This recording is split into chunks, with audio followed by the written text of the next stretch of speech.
Welcome to part 5 in our subunit related to Egyptian art. In this segment, we're going to be looking at the art in the New Kingdom. So in our last segment, we looked at the Old Kingdom. We're kind of skipping the Middle Kingdom, but that's okay. So the third and most brilliant period of Egyptian history is known as the New Kingdom or Empire, and it began in 1570 BCE. Warrior pharaohs used their knowledge of horses and chariots to extend Egypt's rule over neighboring nations. The greatest of these warriors was Thutmose III. He reigned for 54 years and was such a great military leader that he is often referred to as the Napoleon of Egypt. A later pharaoh, Amenhotep III, the new kingdom reached the peak of its power and influence. Thebes, the royal capital, became the most significant city in the world. But Amenhotep's son and heir, Amenhotep the fourth, broke suddenly with tradition. He tried to bring out changes in Egyptian religion, which for centuries had recognized many different gods. Um, Am- Amenhotep the fourth moved the capital from Thebes to Tell Amarna, where he established Aton, which was symbolized by the sun disk. So Aton was a god and was considered as the one supreme god. In honor of his god, I'm having trouble with this name. Amenhotep changed his name to Akhenaten. Also, in anyway, you can see how to spell it in my lecture notes, which meant it is well with Aton. Unfortunately, while Akhenaten was absorbed in his new religion, Egypt's enemies began to whittle away pieces of the almighty nation. Akhenaten's new religion did not survive after his death. Tel Amarna was destroyed, the capital was returned to Thebes, and the old religion was restored. Other pharaohs after Akhenaten tried to recapture the glories of the past. Egypt's long chapter in history was coming to an end. In 332 BC, Egypt was conquered by Alexander the Great of Macedonia, bringing the new kingdom to a close. And then followed after that several centuries of Hellenistic rule. So we'll be looking at that when we get into Greek and Roman art. And it's really important for us to remember how much of an influence Egyptian culture had on Western present day culture. So during the Middle and New Kingdom, the Egyptians abandoned the building of pyramids and in turn started to build rock-cut tombs and temples. So what you're looking at is the massive temple complex of Karnak. And this was the principal religious center of the god Amun-Re in Thebes during the New Kingdom. Again, this period lasted from 1550 to about 1070 BCE. The complex remains one of the largest religious complexes in the world. However, Karnak was not just one temple dedicated to one god. It held not only the main precinct to the god Amun-Re, but also the precincts of the god Mut and Montu. Compared to other temple compounds that survive from ancient Egypt, Karnak is in a poor state of preservation, but it still gives scholars a wealth of information about Egyptian religion and art. So here's an aerial view, and you can see how big it really was. The site was first developed during the Middle Kingdom, which lasted between 2055 and 1650 BCE, and was initially modest in scale, but a new importance was placed on the city of Thebes. Subsequent pharaohs began to place their own mark on Karnak. The main precinct alone would eventually have as many as 20 temples and chapels. So they just, originally it started off small and they kept renovating and expanding. Karnak was known in ancient times as the most select of places, in quotes, and was not only the location of the cult image of Amun and a place for the god to dwell on earth, but also a working estate for the priestly community who lived on the site. Additional buildings included a sacred lake, kitchens, and workshops for production of religious accoutrements.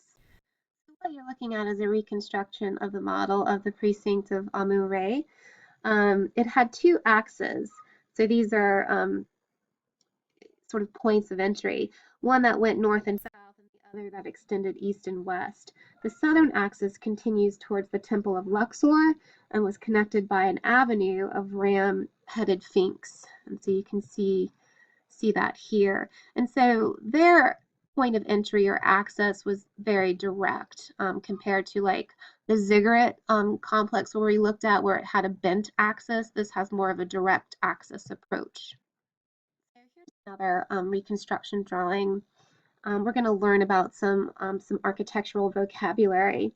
So gateways became what are called massive pylons. And so these are examples of pylons right here. You see four kind of in a row, leading to the entry point.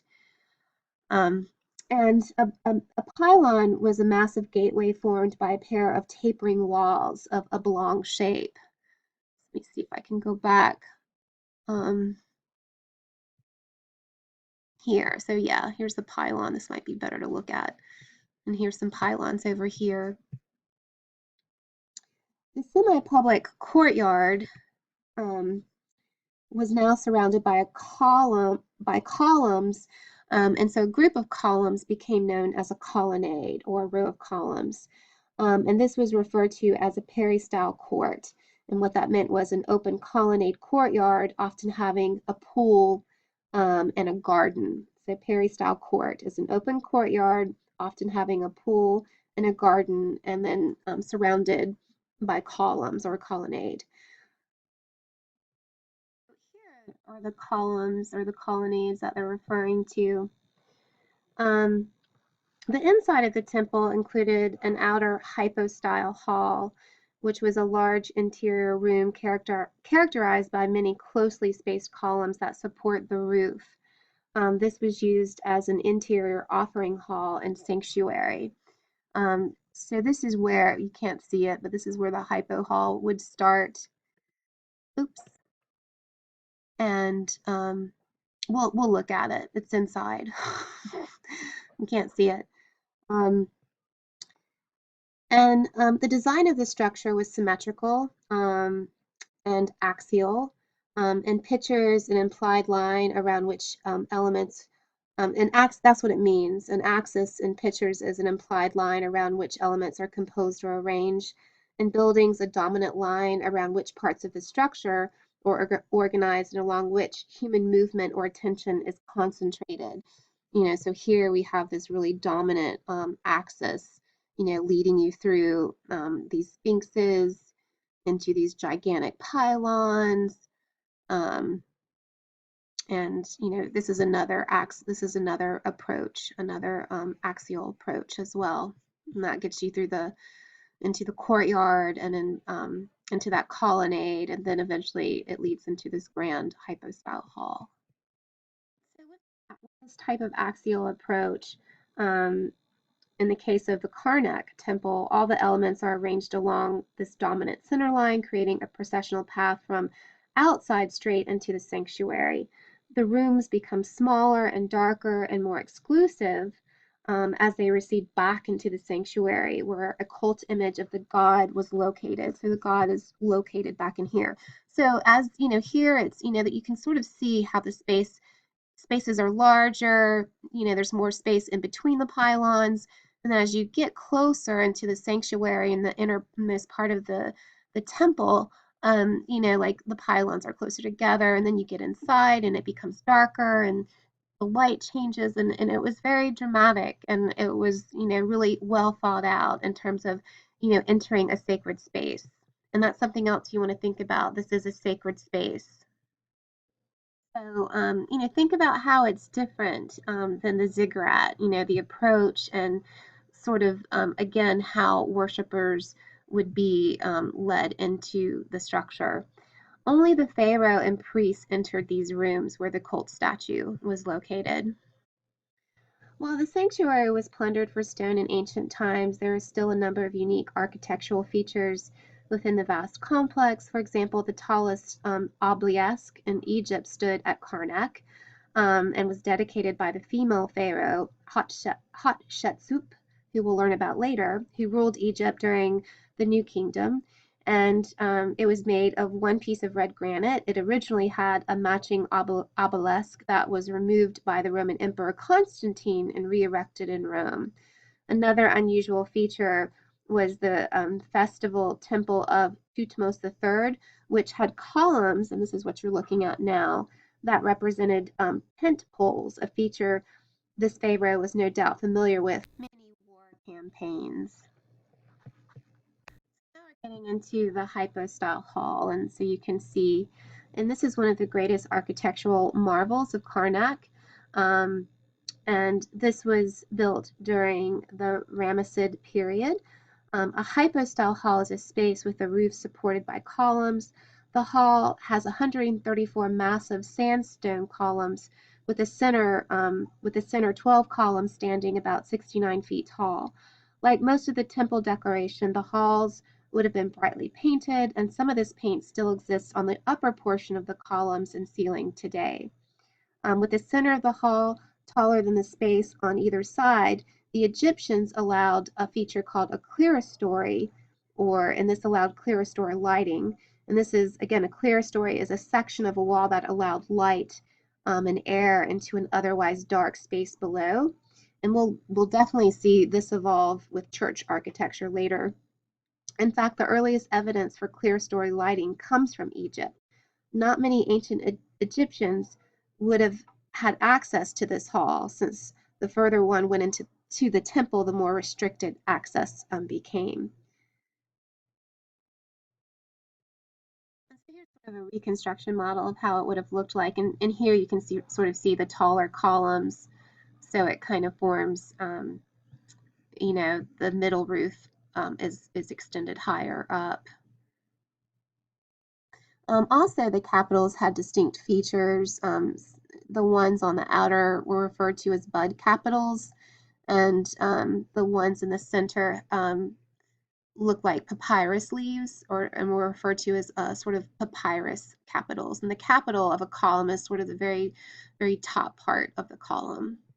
The long part of the column is the shaft, and then there's the base, and then, when we get into Greek architecture, it will definitely break down the different features of a column. So here's another view, and then this image has a person in it, and I just wanted you to get a sense of the scale and how big and massive this hypostyle hall is. And then again, here's some other images. So again, the person to show you the scale. That's a clerestory right here, or at least part of it. So it was this kind of part of the building that would allow some air and light to come in, to filter in. Eventually, in churches, this becomes a gallery, and then often a clerestory with immense windows, that especially in Gothic architecture. These are just these little, so again, the clerestory. So you know what a clerestory is now. So this is the floor plan. Remember, often you have to identify architecture through its floor plan. We tried to look at the Apadana Hall of Darius, and so here is a floor plan of the Temple of Amun-Re at Karnak. And again, I think you can kind of get a sense, having seen it in three-dimensional, how you would enter the building. Remember, the circles are columns. Usually like here, the pylons are represented. Thick, heavy lines usually represent a wall of some sort. Because you have these columns, you obviously have a roof, and then again, you kind of enter and you can kind of feel your way, and then you start to see how more how there are different rooms, and that become more exclusive the further you get into the temple. And this is actually showing you the expansion. So again, this entire structure wasn't built by just one ruler. It was built over time by many generations of different rulers. And so they've tried to kind of mark it using the different rulers and to sort of see what expansion they were responsible for.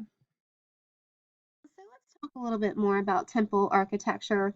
Conceptually, temples in Egypt were connected to the idea of Zep Tepi, or the first time, the beginnings of the creation of the world. The temple was a reflection of this time when the mound of creation emerged from the primal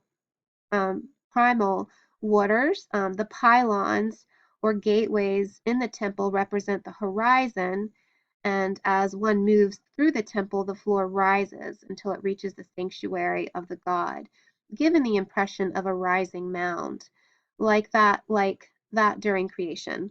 The temple roof represents the sky and was often decorated with stars and birds. The columns were designed with lotus, papyrus, and palm plants in order to reflect the marsh-like environment of the creation.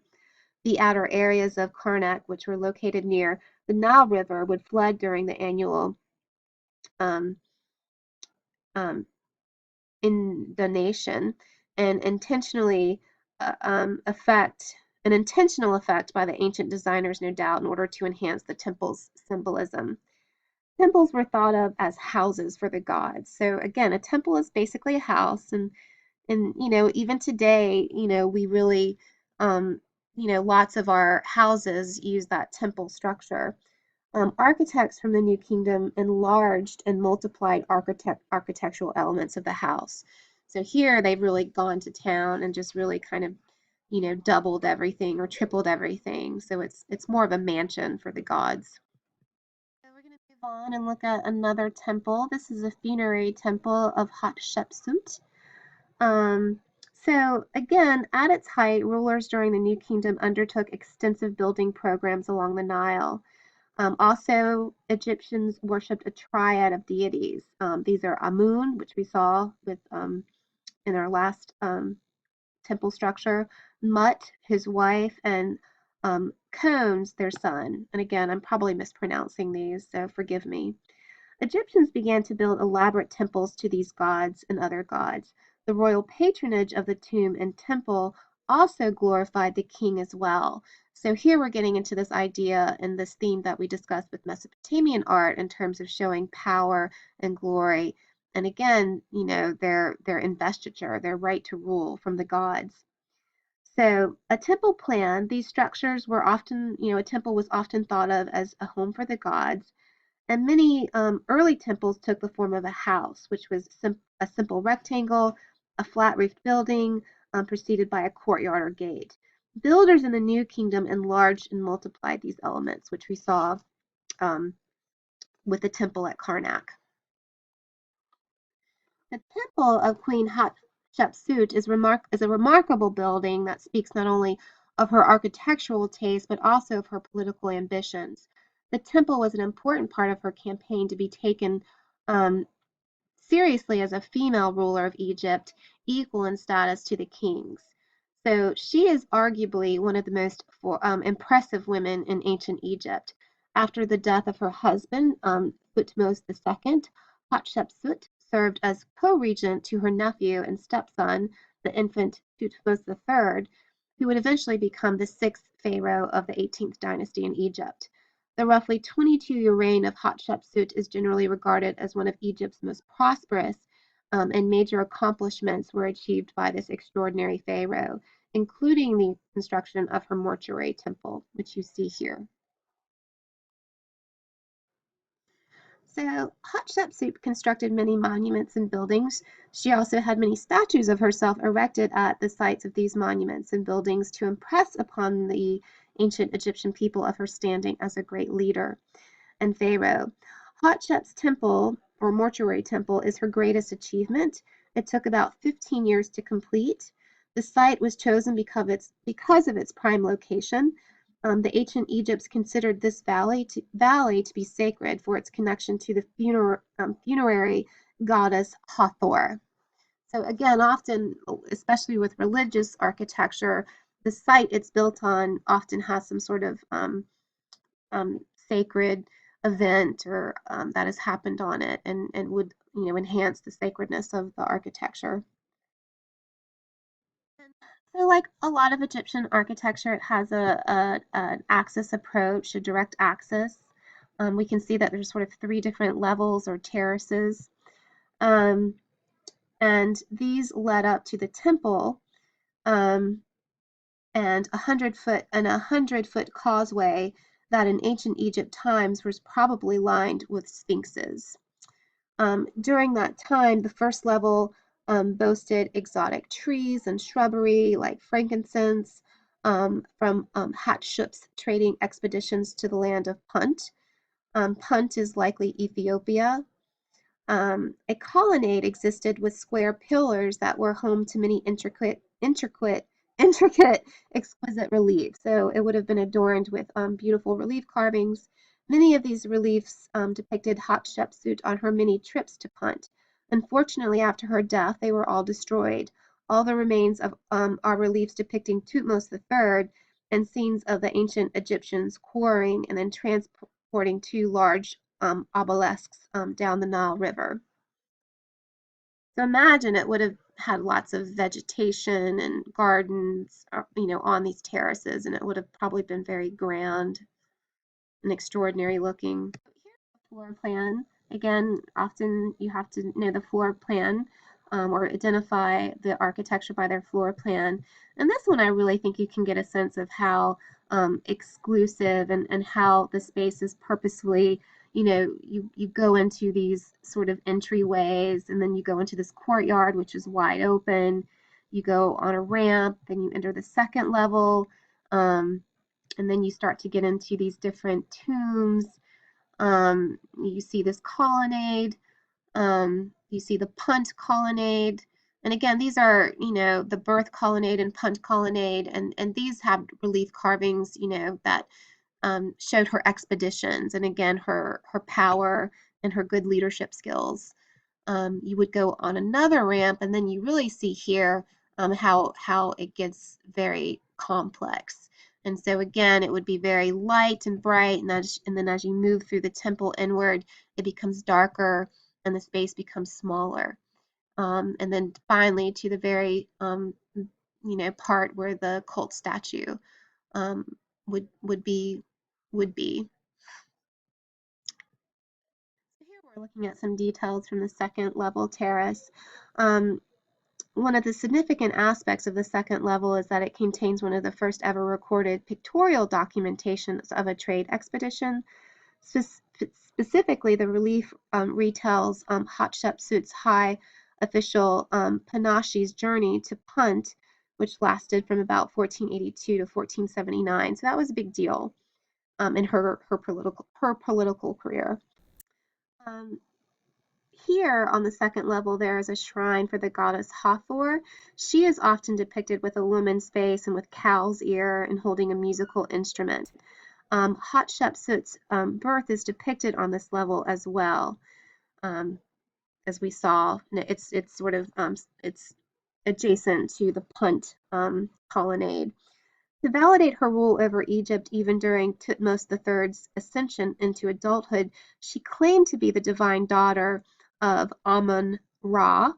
In these reliefs, Amun-Ra impregnates Queen Ahmose and discloses that Hatshepsut will rule over Egypt. So again, she's trying to establish this divine right to rule. Think of some other works that we've talked about, the Law Code of Hammurabi.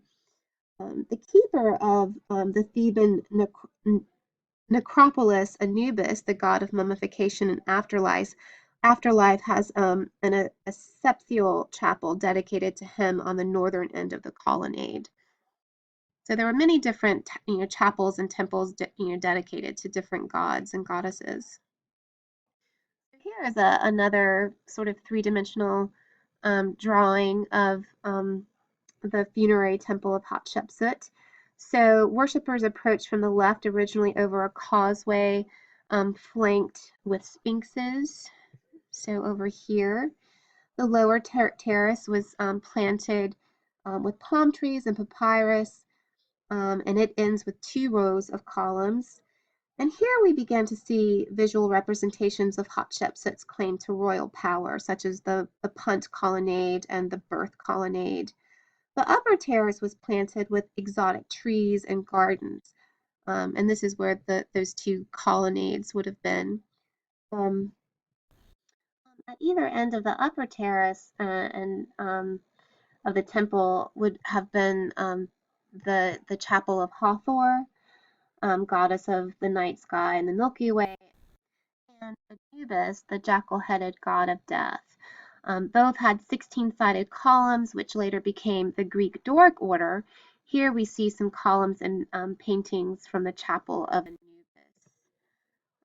So going back to that detail.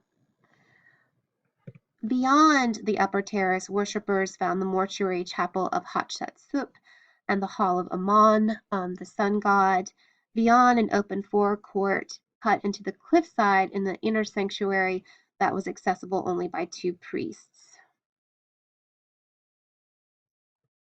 Here's the detail of the 3rd level. Statues of Horus and falcon form flank the ramp that leads from the 2nd courtyard to the 3rd level. This 3rd level houses a portico, which is sort of a porch, with dual rows of columns that face the front. Beyond this is a courtyard and several chambers running off it. Enormous statues of Hatshepsut made up the outer outlying columns with octagonal, oh, I can't say words today. Octagonal shaped columns along the inside. So here's the floor plan along with some views of the temple. And Thutmose III, when she did pass away, Hatshepsut ordered Hatshepsut's name and image chiseled from the walls after her death. This was a big deal, and this was like sort of killing you in the afterlife because your image was important. That's where your ka or your spirit resided. He built his own temple directly to the west of hers across the Nile. Even though Thutmose III was responsible for much of the damage and desecration of Hatshepsut's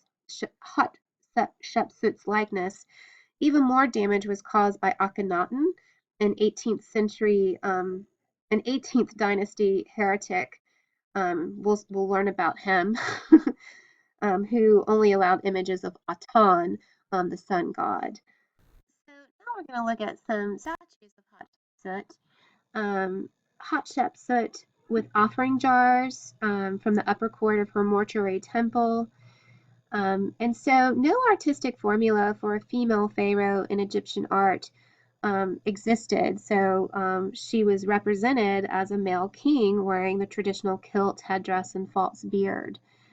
This is important because it shows the formula for portraying the king was not to suit one individual. This shows how strong these stylistic conventions for representing royalty were. So even though she was a woman, she was often portrayed as a man. There are some images where she's depicted more feminine-like in this image here. And she was even said to have worn a false beard. On the right, this statue depicting Hatshepsut shows her taking part in a ritual in honor of the sun god. Kings kneeled only before God. This figure of her shows her as anatomically anatomically male. Although there are surviving portraits of her depicted with breasts, like the one on the left here. So this concludes our segment on Egyptian architecture in the New Kingdom. In our next video, we're going to be looking at the Amarna period. This is the period with Akhenaten, this crazy new ruler who decided to, have a new religion and move the capital and really caused an upstir in Egyptian culture and really did shift the stylistic conventions in portraying and how figures were portrayed. It's a very exciting period, but very brief. So stay tuned.